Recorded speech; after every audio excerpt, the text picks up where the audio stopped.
le damos la bienvenida a nuestro segundo invitado, el doctor Ramiro Aguilar Torres. Hola Jaime, muy buenos días. Carlita, buenos días. Un saludo muy cordial a todas las personas que nos siguen en redes, en todo el mundo, porque ustedes tienen audiencia en todo el mundo. Doctor, es un gusto, es un honor poder estar aquí el día de hoy justamente con usted en este espacio informativo. Bueno, estamos a una semana del debate presidencial y del inicio de la campaña electoral. Y sin duda alguna el presidente Daniel Noboa pues trata de acaparar todos los sectores, hacerse presente, pero su presencia más bien es en Twitter, más bien es en X, dando órdenes, como vemos ahora pues lo que ha pasado en Esmeralda, y vemos que simplemente está mandando o dando órdenes a través de X a la señora Inés Manzano, que es la que ha estado dando la cara en los últimos tiempos. ¿Qué es lo que está haciendo Daniel Noboa en estos momentos? A ver, él haciendo política a través de la fiscal. O sea, la campaña electoral de Noboa, curiosamente, no es una campaña del candidato, es una campaña de la fiscal. La fiscal Diana Salazar se ha transformado en la campaña electoral de Daniel Noboa. Daniel Noboa es un mal presidente, partamos de eso, es un mal presidente. Y como es un mal presidente, no tiene gestión y no tiene gabinete ni tiene equipo de trabajo. Y este es un mal que venimos arrastrando y por eso el país está como está. Desde el gobierno de Moreno.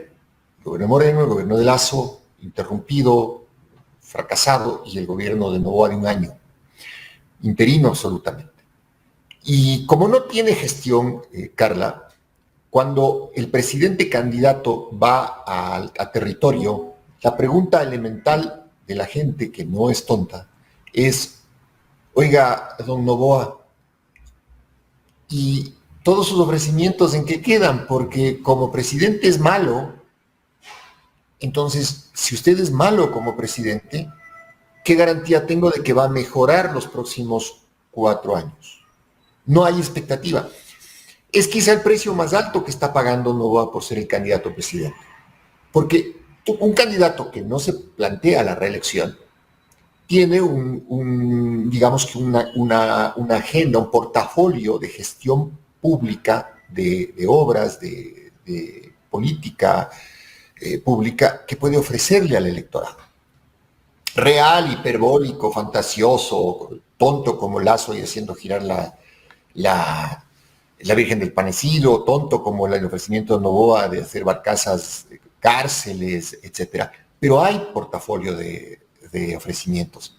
Noboa no tiene portafolio de ofrecimientos porque como presidente en ejercicio es un inepto, es un inútil y un incompetente.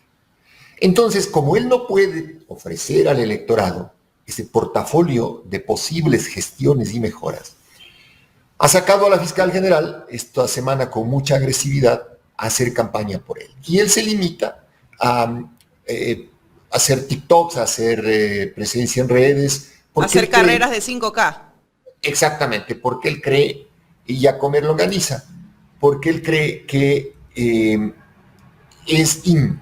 que lo más cool es salir en redes porque tiene un electorado joven. Y el electorado joven, créanme, Carla, que está mamado completamente, está muy enojado. Porque el electorado joven, al igual que todos nosotros, pero particularmente cuando uno es muchacho, necesita esperanza, necesita futuro, necesita una razón para quedarse en el país, una ilusión.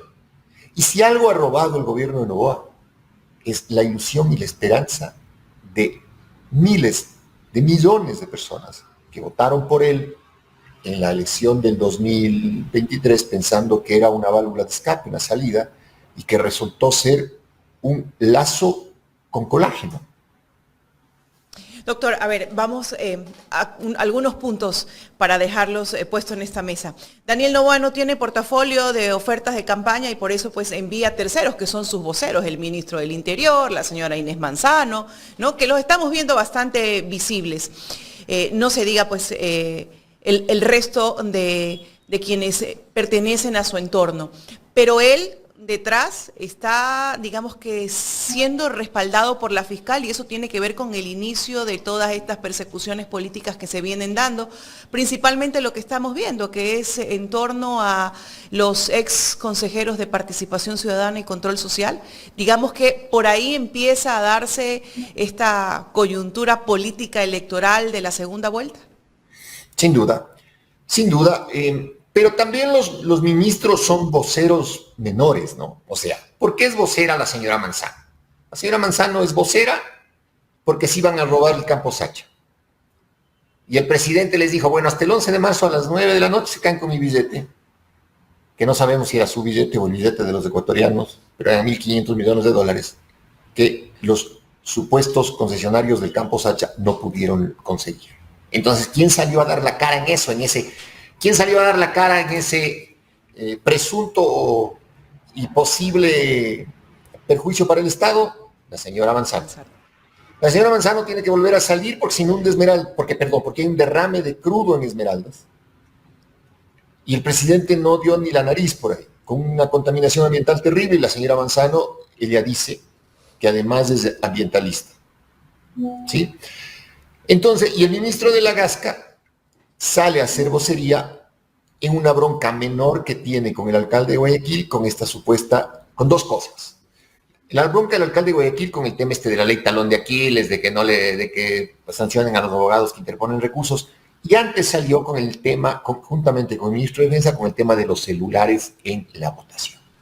Entonces se da cuenta, Carla, oyentes, cómo todos los temas que posiciona o trata de posicionar Noboa como fuerte en su campaña, lo hacen voceros, porque en realidad no es gestión, pues, mi querida Carla. O sea, ¿qué gestión puede decir un presidente? Decir, vean, no les voy a dejar meter los celulares al recinto electoral. Ya, qué bien. Oiga, compadre, pues yo necesito luz, salud, seguridad. O sea, por último, tenga mi celular, no se robará nomás. Pero eso es gestión de gobierno. Es gestión de gobierno, Carla, una reacción inmediata frente al derrame de crudo en Esmeraldas. No pudo ir, porque no tiene que decir. Y la vocería la tuvo la señora Manzano y la grotesca prefecta de Esmeraldas. Y en el tema de la bronca que tiene con Aquiles, que es una bronca además ya de gasolineras, porque resulta que la gasolinera del hermano de Noboa también ha sido de las que se enchufan al tráfico de combustible. Entonces, estos temas menores, que no deberían ser parte de la campaña de un candidato presidente, por una cuestión de que lo que le digo, o sea, un candidato presidente tiene que decir, a ver, en este año hemos hecho obra pública, hemos saneado la deuda, hemos mejorado la calidad de vida de los ecuatorianos, hemos mejorado su seguridad, y lo que queremos hacer después, o sea, ahorita estamos bien, lo que queremos hacer después aún mejor. Esa es la lógica de una campaña de reelección, de cualquiera. No puede decir eso. No tiene argumentos, ¿no? No básicamente para... Pero ahora, aquí viene lo importante o lo que puede marcar esta segunda vuelta, y usted lo decía al inicio, y es la presencia de la fiscal, que no la hemos visto precisamente a ella exponerse, pero sí vemos cómo la justicia está actuando con mucha celeridad en estos casos y cómo la prensa está haciendo pues todo un show mediático en torno a procesos que se empiezan a activar. ¿Esa es la agenda marcada de Daniel Noboa en esta segunda vuelta electoral? Nuevamente reactivar juicios, doctor, para desprestigiar todo lo que tenga que ver con la Revolución Ciudadana e indirectamente con la candidata Luisa González. Sí, pero le está saliendo mal. Sí, efectivamente, pero le está saliendo mal. ¿Por qué? Porque el electorado ecuatoriano, no se olviden que hay muy pocos votos sobre la mesa. Es decir, Noboa llegó al 44% y él tendrá el 2.6% de la señora Tlea González, es decir, él tiene un techo de 48%. Ese es su techo. La señora González, que tenía un techo del 38%, llega al 44%, es decir, ella rompió su techo. Rompió el estigma de la corrupción. Es más, la gente ya está cansada también de que la política del gobierno sea no ofrecer gestión pública, sino ofrecer martillar a los correístas. Porque ya los correístas no han estado en el poder desde hace 8 años. Y en consecuencia al pueblo ecuatoriano lo que le interesa es saber qué va a hacer Noboa en su gestión de gobierno. ¿Por qué no asoma la fiscal? Porque la fiscal también está sumamente desprestigiada. La imagen de la fiscal es terrible, la percepción que tiene la fiscal en la opinión pública es brutalmente negativa. Entonces ha mandado al fiscal subrogante, que quien también será. O sea, yo le conozco desde luego por mi gestión profesional, pero en el electorado, la mayoría de los ecuatorianos no saben quién es el fiscal subrogante. Pero sin embargo, la actitud de usar a la fiscalía como un elemento antidemocrático, como un agente político antidemocrático, como un actor de campaña, es algo que le está perjudicando al propio Noboa. Porque, Carla, a ver, los dos casos más sonados últimamente, el tema de la reconstrucción de Manabí se les pasmó. ¿Por qué se les pasmó? Porque obviamente Manabí sabe que fue reconstruida. O sea... Y el resultado electoral lo dice todo. Lo dice todo, exactamente. Entonces, algún cuerdo les ha de haber dicho, vean, ya no machaquen eso, porque le siguen enojando a los manavitas y hay pocos votos en la mesa. Van a perder incluso los votos que tenía Noboa en Manabí, los pocos que pudo haber tenido. Y esto se va a decidir con pocos votos. Entonces les pasmó, hubo una audiencia enorme la semana anterior con un fiscal que habló 4 días sin parar, literal. O sea, ustedes podían irse de Quito a Loja, de Loja a Quito, de Quito a Loja y de Loja a Quito, 4. Y no paraban de oírle al fiscal.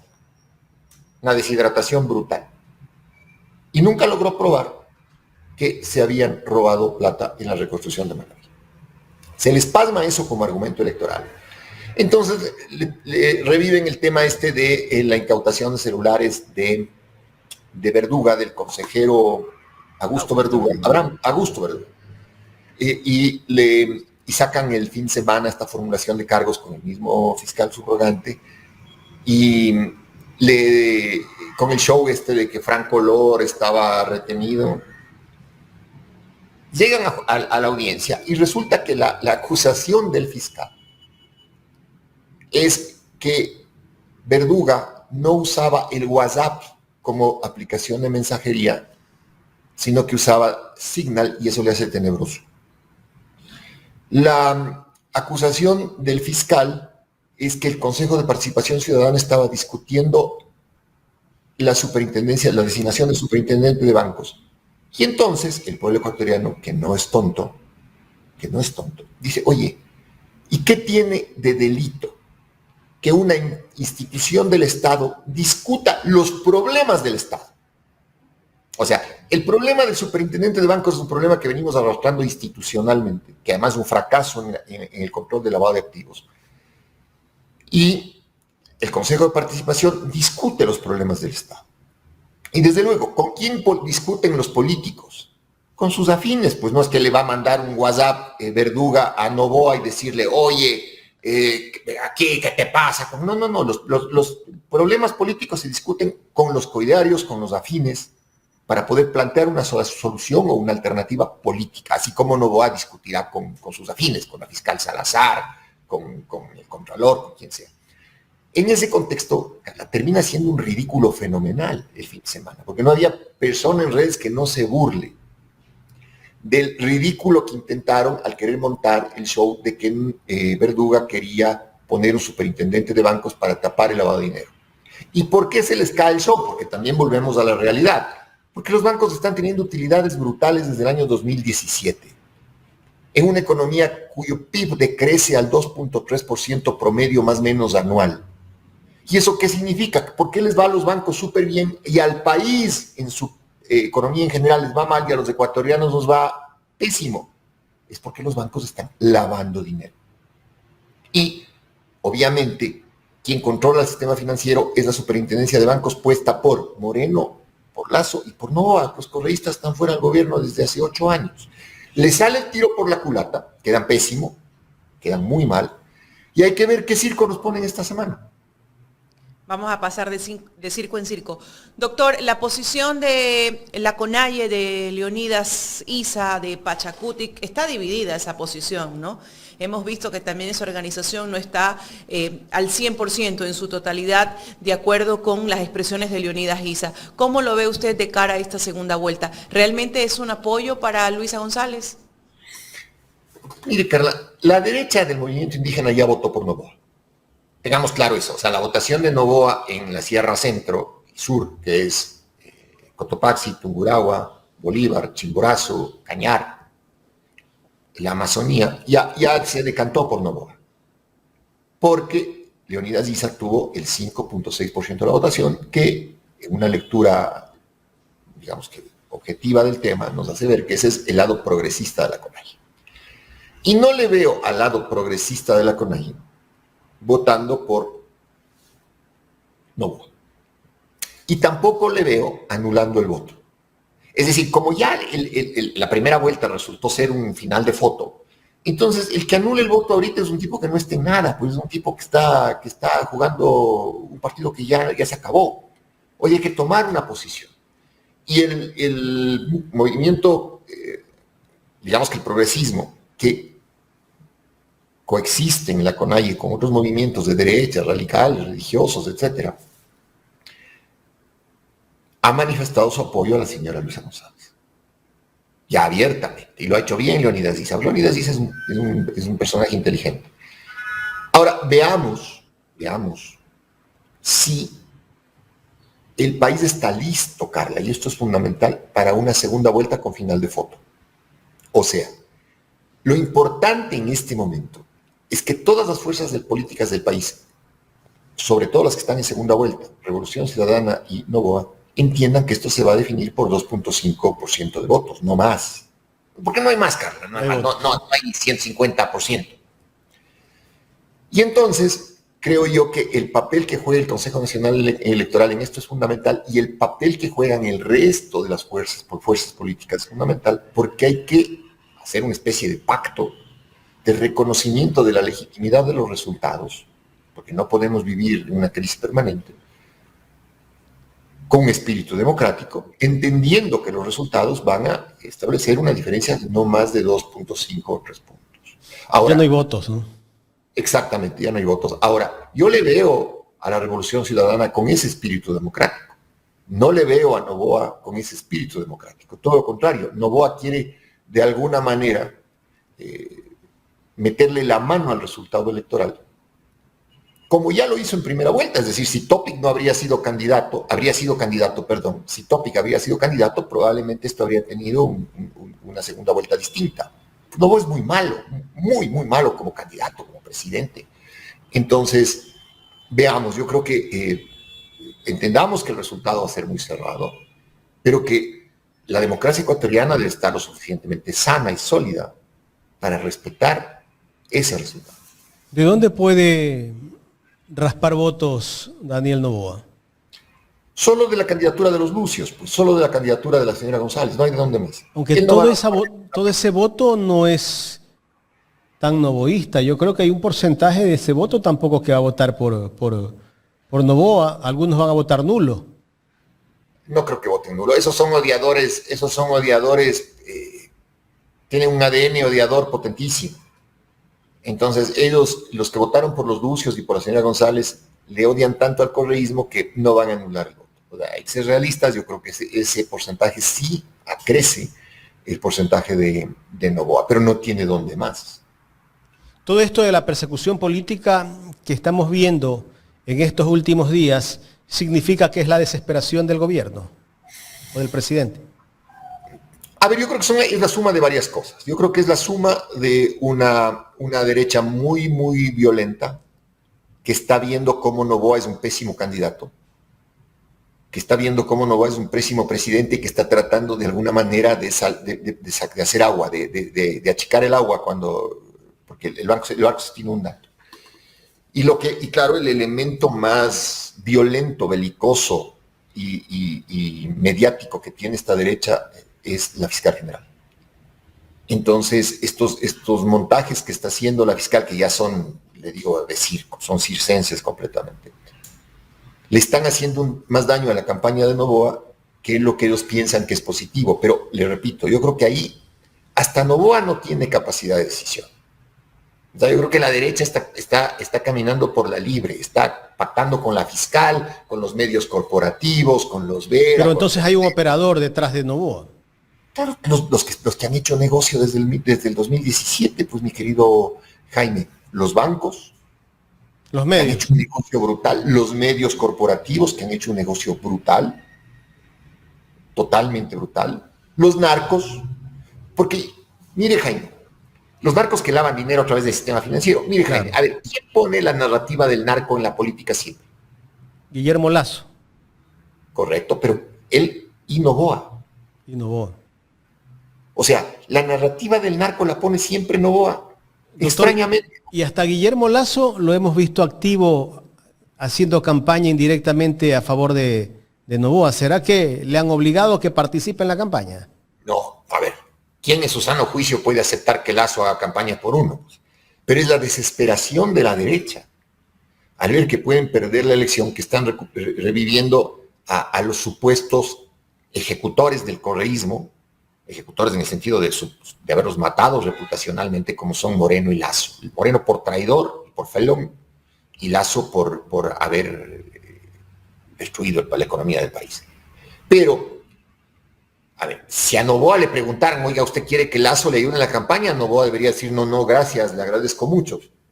Pero le digo, no creo que haya espacio. Es decir, esta derecha ya está actuando por su propia cuenta, lo cual es bueno desde el punto de vista de la Revolución Ciudadana y del progresismo, porque ya estos tipos están tratando de ayudar. Más o menos como cuando el río crece y se está ahogando un poco de gente, ¿no? Exactamente. Entonces, esta gente está en vez de ayudar, le están empeorando. Pero es lo que está pasando.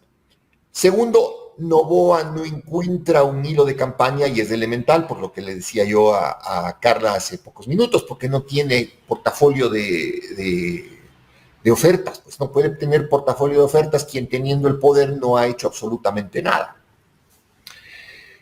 Y creo que hay un tercer elemento que pesa ahí, y es estos ineficientes funcionarios de la Embajada Americana. El Ecuador está muy lejos del eje mundial, las preocupaciones del Departamento de Estado son muchísimo más serias en otras partes del mundo, y veo que tienen ahí seguramente encargado de la oficina del Ecuador algún otro ineficiente que le da rienda suelta a una embajada que, si bien ya no tiene dinero, porque Donald Trump cerró el grifo de USAID y del patrocinio que hacía a estos sinvergüenzas que han vivido del anticorreísmo y que han hecho del anticorreísmo profesión. No obstante, sigue ahí la embajada como un elemento perturbador. Entonces, que tampoco controla Noboa. O sea, Noboa, curiosamente, Jaime, se está volviendo un candidato en segunda vuelta que ejerce el poder, pero que no tiene control sobre lo que pasa en su campaña, entre comillas. Y como no tiene control de lo que pasa en su campaña, entre comillas, a 3 semanas de que termine y a 1 semana del debate, Jaime, ¿qué va a decir en el debate? Porque en el debate ya no puede tener esa posición. Lo mismo de siempre. Correcto, pero ya no puede tener esa posición de ausente, ¿no? De la frasecita tontona, el comentario cortito, el que le sobre tiempo, el hacer el buche. No. Ya es vis a vis. Ya son 2 posiciones de país, 2 posiciones económicas, 2 posiciones políticas. ¿Qué va a decir? Seguramente esta semana el que le va a hacer el media training ha de ser Carlos Vera.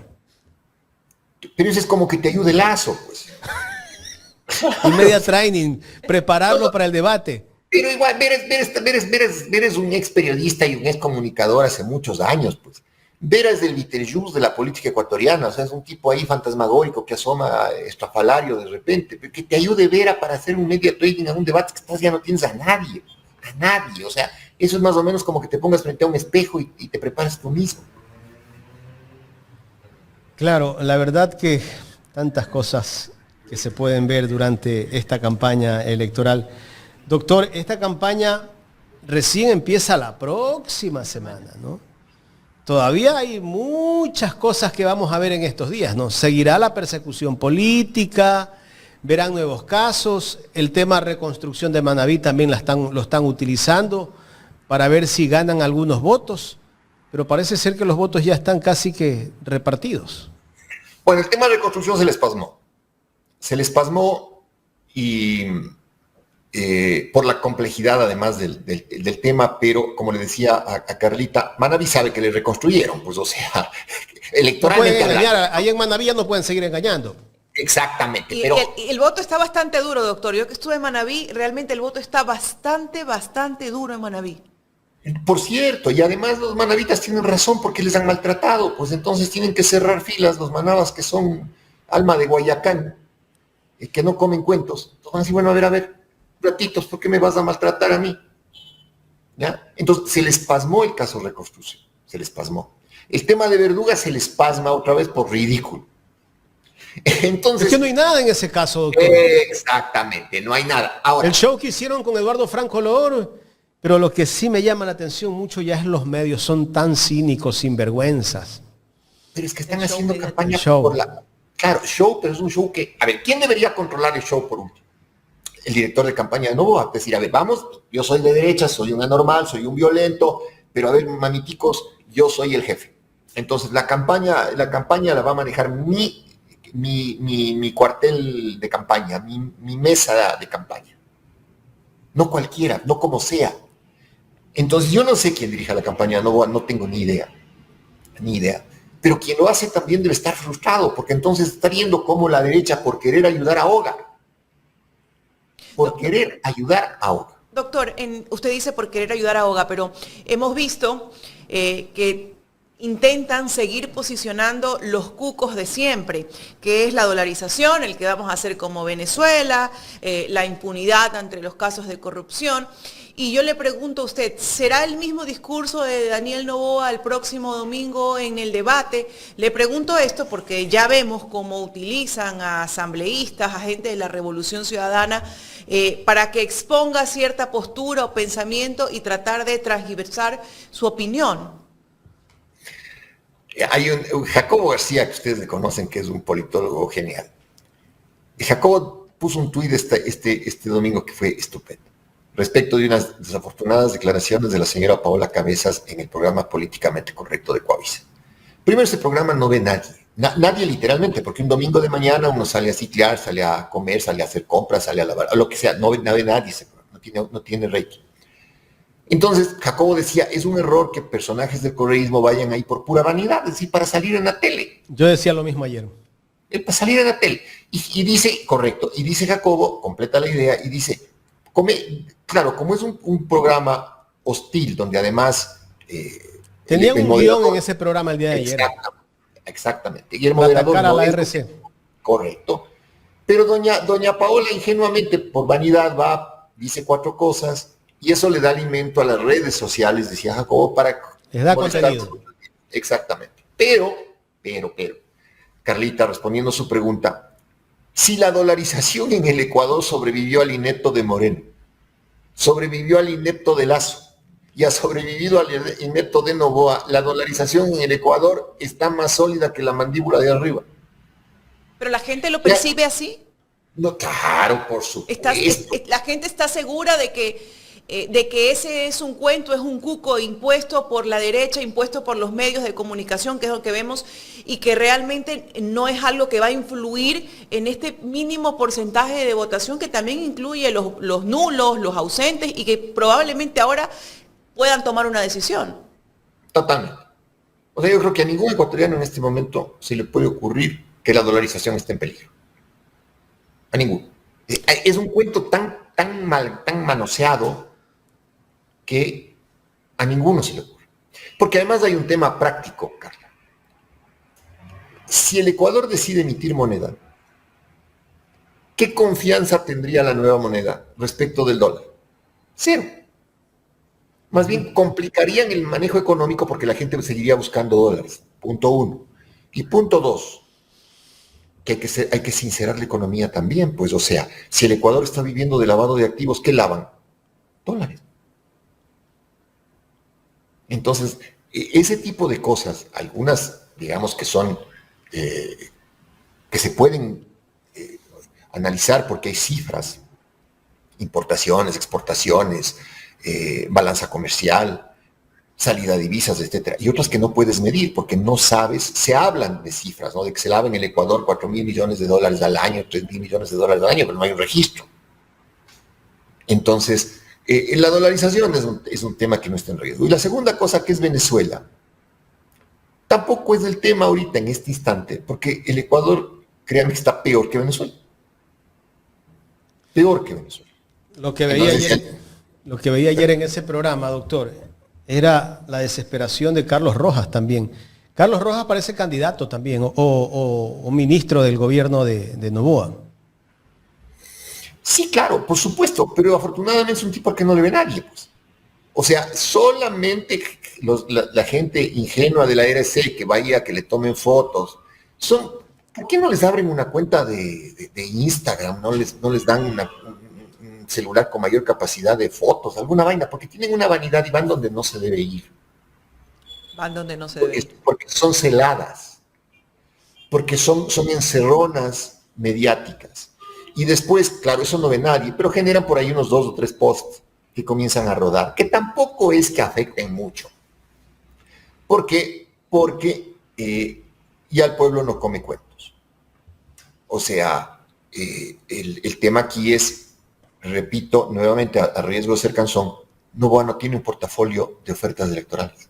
No Y si somos objetivos, doctor, entonces yo le pregunto a usted, ¿cuáles serán los argumentos de Daniel Noboa el domingo para atacar a Luisa González? ¿Cuáles podrían ser? Narcotráfico, porque él posiciona siempre el tema del narcotráfico. Solo el gobierno habla del narcotráfico. Pero habla del narcotráfico sin decirle al país que la mayor cantidad de cocaína se trafica en cajas de banano, que la mayor cantidad de cocaína se trafica por los puertos, que Fito se escapó, que el jefe de los choneros, Adolfo Macías Fito, se escapó de la penitenciaría del Litoral en el gobierno de Noboa. En el gobierno de Noboa. Entonces, a mí no me gusta que el gobierno ponga la narrativa del narco, no porque afecte al progresismo, sino porque en el fondo termina siendo una especie de proyección, como llaman los psicólogos a esta forma de actuar. Es decir, me suena más a que el gobierno tiene un aroma muy potente a relaciones con el narco, o al menos tiene información que no quiere usar relacionada con el tema de la exportación de banano y la contaminación de las cajas de banano con droga. Entonces eso me perturba, y me perturba en el sentido de que, a ver, mucho habla el gobierno del narco, mucho quiere posicionar la narrativa del narco para que sea del todo inocente en el narco. Ya, para hablar clarito, para que nos entendamos todos. Por eso no me gusta. Puede ser que a alguien le guste, a mí no me gusta. Y querrán posicionar eso básicamente, pero tampoco les funciona. Ya está quemado. Está quemado, correcto, porque bastaría que doña Luisa saque una caja de banano y le diga, vea, don Noboa, en esta cajita de banano no dice Revolución Ciudadana, que dice bonita banano. ¿Y quién es el que exporta banano, el más importante? El grupo Noboa. Entonces, vea, mejor aclárenos eso y pasemos a tratar. Y súmele a eso, doctor, también dónde se lava la plata y en qué banco se lava la plata. ¿Quién controla el lavado de activos? Alguien que lo tienen en 5 cargos. Correcto. Además, yo no conozco un banco correísta. Yo no he visto nunca un banco correísta. O sea, doctor, quienes parece que se han aprovechado bien las acciones de Noboa es la Revolución Ciudadana. Si no, vemos pues las denuncias del Campo Saya que los obligaron básicamente a detener aquello, también las denuncias del Orneño. ¿Cómo ve usted que la Revolución Ciudadana haya tomado esto como bandera un poco también para esta segunda vuelta electoral? A ver, fue la Revolución Ciudadana con una actitud muy valiente de Andrés Drauz. ¿Sí? Pero fue el pueblo quien se sumó. O sea, también vamos ahí a ver esa dinámica. Mire, Carla, la constante. El pueblo en la consulta popular se opuso en las preguntas que perdió Noboa y que perdió Lazo. Básicamente tienen que ver con el extractivismo. Es decir, hay un 60% de ecuatorianos que está muy consciente de que hay que defender los recursos naturales del Ecuador. Ese mismo pueblo reaccionó brutal y rápidamente al tema del Campo Sacha, con una presión en redes brutal. Entonces, si bien Andrés fue, hay que reconocerle, fue el primero que, preocupado por el tema de los activos nacionales, lo puso en conocimiento de la gente, y lo hizo bien, porque Andrés es un tipo muy competente. No carismático, pero sí competente, y muy competente. Entonces, pero la gente defendió el patrimonio nacional, Carlita, la gente defendió el patrimonio nacional. Y eso es bueno. Y eso es muy bueno. Ahora, hay que pedirle a la gente un poquito más. si ya están cansados de estas sinvergüencerías de la fiscalía, de estas acusaciones obscenas, de estos tinglados desagradables, si están cansados de que no existe un portafolio gubernamental, si están cansados de todo eso, entonces pongamos la misma fuerza, el mismo corazón que pusimos en la defensa del Sacha para defender la democracia, para defender los resultados electorales. Andan con el cuento ahora de que van a multar al que va con el celular. Carla, voy a ir con mi celular. Y quiero verle al militar que está en el recinto electoral cómo hace malabares con 300 celulares en las manos queriendo guardar. Y quiero ver un canasto donde diga deje su celular y que después la gente vote y diga yo no tenía este teléfono sino que tenía un iPhone. ¿Sí? Entonces eso no va a pasar. Hay que ir con el celular. Los que hacen control electoral, los ecuatorianos y ecuatorianas que hacen control electoral tienen que hacerlo ahora con mucho más valor, con mucha más firmeza, con mucha más valentía, porque el resultado va a ser corto. Y cada voto cuenta. Póngalo, Jaimito, mi querido Jorge. Doctor, usted me ha dicho 3 veces, hay que cuidar el resultado. Hay que cuidar el resultado y hay que cuidar el resultado. Lo tengo latente en esta exposición porque es un mensaje que yo sé que nos está dando los ciudadanos. Significa que podríamos decir o casi asegurar que Daniel Noboa no va a aceptar los resultados de una derrota y que eso puede traer consecuencias a la democracia. Yo creo que Noboa es capaz en su simpleza de no aceptar el resultado electoral si es que el porcentaje va por el 1%. 1.5%, aquí se va a armar un desmadre. Por eso, yo creo que aquí los progresistas tenemos que decantarnos definitivamente por el voto hacia la Revolución Ciudadana para tratar de alargar el margen hasta donde da. Y el margen hasta donde da no será más allá de un 3.5%. Es difícil cuando hay un porcentaje del 3% hacer zapada, ¿no? Exactamente. Un 3% ya no hay zapada. Es difícil. Ahí la señora Doctor, Tamaín debe hacer lo que quiera que no va a poder lograr. Doctor, tengo un pedido de toda la audiencia, no de toda, pero una gran parte de la audiencia. Me dicen que se saque la chaqueta, el abrigo. Ahí está. Perdón. A ver.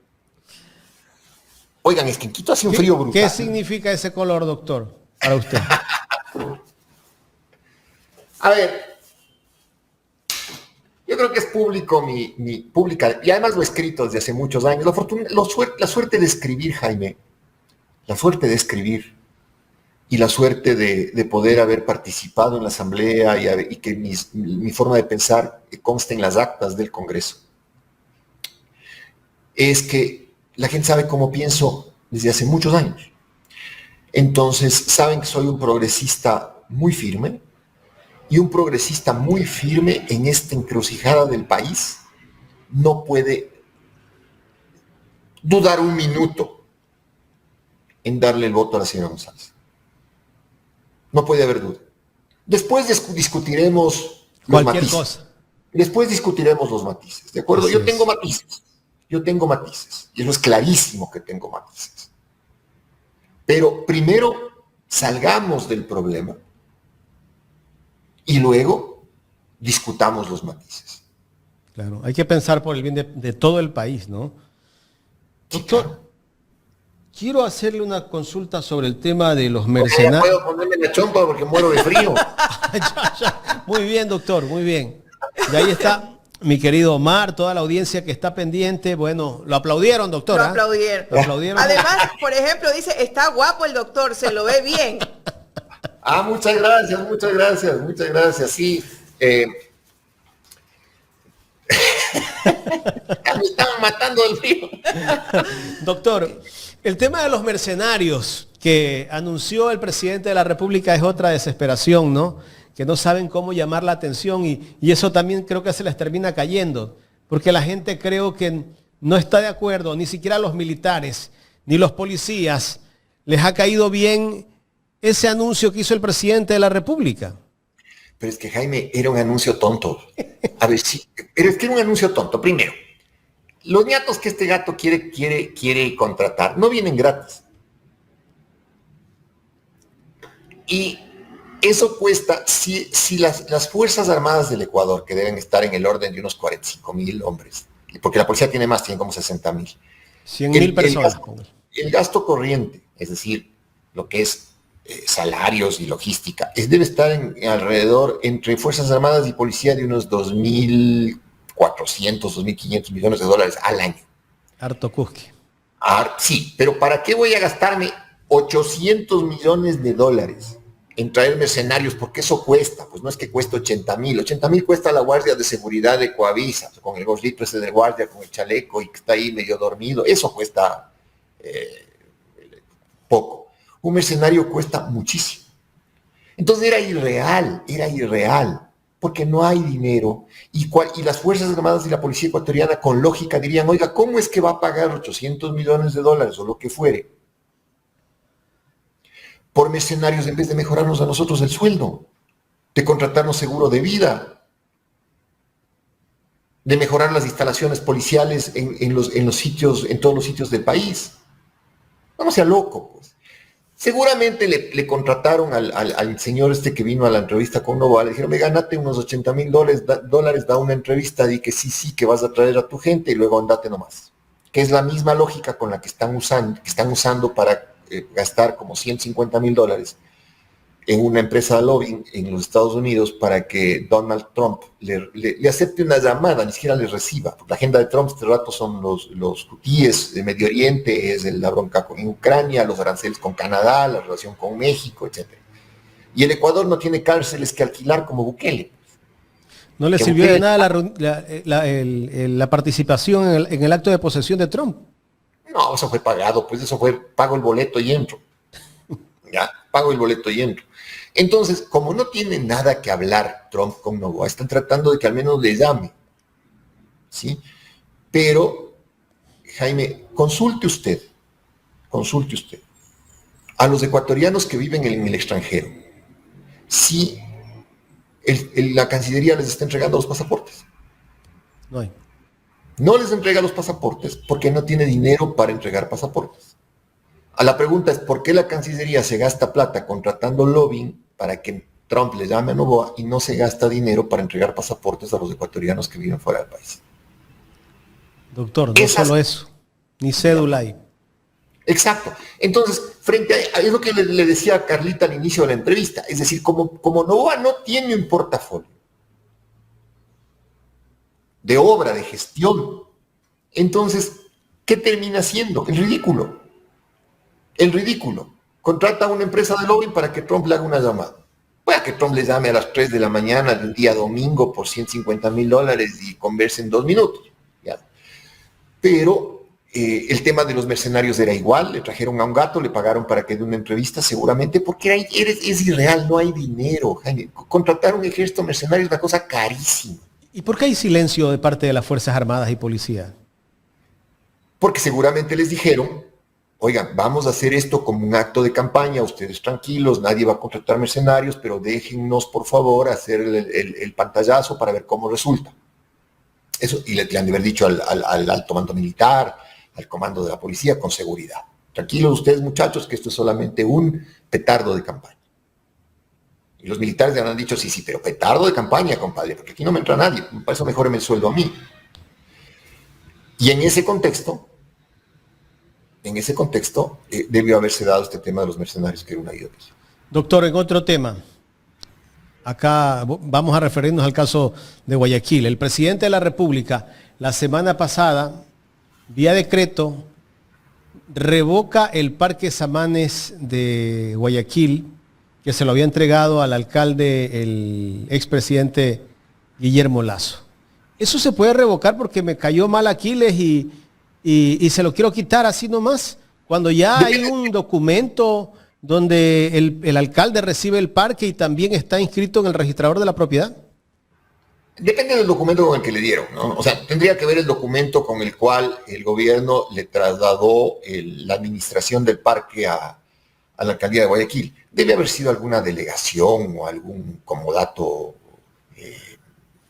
con tiempo indefinido. Tendría que ver el documento, Jaime. O sea, para darle una opinión jurídica tendría que ver el documento. Pero políticamente, desde el punto de vista político, es otra tontería.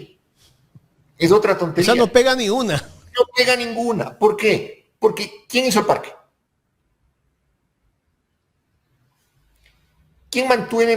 O sea, a ver, yo no he estado en Guayaquil mucho tiempo y debo una visita a Guayaquil. Quiero ir a Guayaquil. Pero no, por eso no conozco el Parque de los Amantes. Pero en manos del alcalde Aquiles Álvarez, ¿el parque estaba bien o mal? Excelente. Usted puede ver las imágenes. Se acabó el lío. Estaba destruido. Exacto. Entonces la gente dice, a ver, si el parque está perfecto en manos de Aquiles Álvarez, ¿para qué le va a quitar el gobierno para que sea esto una cosa descuidada? ¿Se da cuenta? Es otro petardo. Es otro fuego fato, otra tontería. Dentro de una bronca que ya se está volviendo personal. O sea, algún rato Aquiles Álvarez y Daniel Noboa se bajarán a golpes, se encontrarán en un aeropuerto y al menos se mentarán la madre, porque eso ya es personal absolutamente. Será cuando Aquiles no sea alcalde y cuando Noboa no sea presidente, pero esa es bronca pactada. Lamentablemente los ecuatorianos estamos viendo esa bronca pactada en medio de un ejercicio de autoridad pública de ambos. Entonces estamos viendo una bronca personal trasladada a la gestión de... Pero el que empieza la bronca aquí fue el presidente. Claro, sin duda. Pero Aquiles valientemente, como buen guayaquileño, valientemente copó la parada, dicen los argentinos. Es decir, a ver, me buscas bronca, me buscas y me encuentras. O sea, no se corrió, dio la cara. Aún a riesgo de muchas cosas, dio la cara. Pero nuevamente volvemos al tiro en el pie. Si el Parque Samanes habría estado destruido, entonces era una gran cosa que el gobierno le saque a la alcaldía de Guayaquil la administración del parque. Pero si el parque está en óptimo estado, ¿para qué dañar lo que está bien? Doctor, ya en la recta final de esta entrevista, la semana pasada estuvo presente la ex esposa del presidente Daniel Noboa en la asamblea y expuso el tema de la violencia vicaria y de la cual ella es víctima, y mostrando pues allí documentos y la exhortación la presentación que hizo ella allí. En su intervención dijo que tenía 42 juicios. 42 juicios.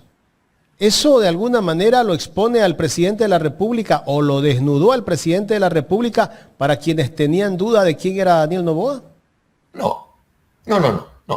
A ver, ahí yo creo que hay que hacer un análisis más objetivo. Primero, creo que el electorado ecuatoriano también sabe discernir lo que es parte de la intimidad de las personas de lo que es parte de la actividad pública de las personas. Entonces, creo yo que el problema que tienen la señora Goldbaum con Noboa, producto del matrimonio que tuvieron, es un problema que entra dentro de su esfera absolutamente privada. Porque los Goldbaum tampoco es que sean votados ahí. Claro, o sea, tienen recursos. A la final es una pelea conyugal o exconyugal entre dos grandes grupos económicos. A mí, y esta es una opinión muy personal, no me gustó mucho el tema de que la Asamblea Nacional haya abierto el pleno de la Asamblea a la discusión de un problema conyugal. Porque ¿cuántas mujeres que han sido víctimas de violencia vicaria, de violencia física, de violencia psicológica, tienen acceso al pleno de la Asamblea Nacional? Y no es que la señora Goldbaum pertenezca a una familia desguarnecida. Sí, tiene 40 juicios, puede tener 50, son broncas terribles, esas broncas entre ex marido y ex mujer. Sea que tengan un lote de terreno de 10 metros, o sea que tengan una fortuna. Hay un viejo dicho, Jaime. Nadie sabe con quién se casó hasta que se divorció. ¿Sí? Por eso no quiero meterme mucho en ese tema. Pero doctor, hay que reconocer que esta lucha de ella, porque personalmente yo la veía afuera de una urbanización en San Borondón hace como 6 años, 5 años atrás, con carteles, y ella se ha reunido con bastantes mujeres, con organizaciones de mujeres, un poco para liderar este tema, ¿no? O sea, si bien es cierto el hecho de que ella tenga recursos, porque usted lo ha dicho, y así es, tenga los recursos, un poco abierto este frente, ¿no? Y de pronto esa sea la razón por la que en este momento tan coyuntural se lo tenga que exponer. Porque estamos frente a qué? Frente a un hombre que ha soslayado no solamente a su exesposa por un problema marital o extramarital que pueden haber tenido, sino también ha soslayado un sinnúmero de mujeres. Sin duda, porque es un personaje misógino, violento, sin duda.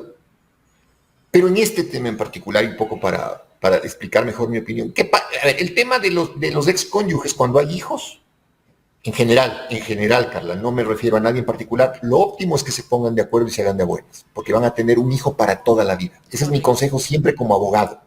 Ya no estoy hablando como analista político, no, como abogado. Cuando yo veo un caso de esos, lo que suelo decir es de haber cholitos. Pónganse nomás de a buenas porque ustedes van a tener un hijo para toda la vida. Y las broncas entre los padres terminan siempre pagando los hijos. Correcto. ¿Qué pasa si mañana entiende Noboa y entiende Goldbaum que esa es la forma de enfrentar la paternidad, aunque después se hayan separado y se ponen de acuerdo y se ponen de a buenas? Ok. Ese es el punto. Doctor, antes de cerrar, sí quiero preguntarle su opinión sobre la maravillosa salida de Mayra Salazar, que ahora es una heroína y le van a hacer un documental y estuvo 15 meses detenida y ahora de 14, 15 meses detenida y ahora ha aportado tanto a limpiar, a purgar el sistema judicial. Una carta también. Con una cartita, ¿no? Que ha dejado. Póngamelo, Jaime, que aquí... Cartita. Y la sacaron de la cárcel como con todas las seguridades. Helicóptero. Correcto. A ver, le voy a dar mi opinión sobre eso también. Desde un punto de vista también de abogado y no de político. Carla y Jaime, la función judicial en el Ecuador está tremendamente corrompida y no tiene recursos. Hemos vuelto a los años 90 del siglo pasado. Hay redes de corrupción y mafias que vinculan jueces, fiscales, políticos. Entonces, los casos, purga, metástasis y demás que develó la fiscalía son ciertos. ¿Ok? Ahora, ¿por qué se pelearon las mafias? Es decir, ¿por qué se pelea una mafia que controlaba la función judicial, los que están sancionados, con la mafia que pudo contratar a Mayra Salazar para que dé su testimonio? Porque esta es una guerra de mafias. Lo terrible, lo dramático, es que la fiscalía... A ver, ¿quién salió beneficiado del tema de la delación de Mayra Salazar? El Banco del Pacífico. Porque al Banco del Pacífico Muentes le quería robar un par de millones de dólares o algo más por un recurso de amparo.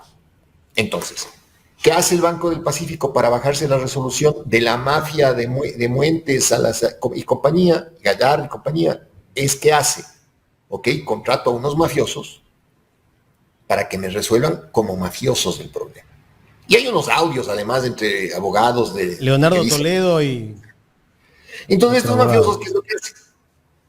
Le meten a doña Mayra Salazar en el medio, le convencen a la fiscalía, supongo yo, con la presión del Banco del Pacífico y la presión del gobierno, porque el Banco del Pacífico es banco estatal, para que la fiscalía termine efectivamente desmantelando la banda que sí existía de mafiosos, porque es mafioso sacarle al Banco del Pacífico millones de dólares en un recurso en una acción de protección, eso es mafioso. Pero la fiscalía tiene que alinearse con la otra mafia. La mafia que controla el Banco del Pacífico, que probablemente pactó con los abogados de Salazar y que hizo que Salazar diera un testimonio, que fuera una cooperadora eficaz, que diera una delación.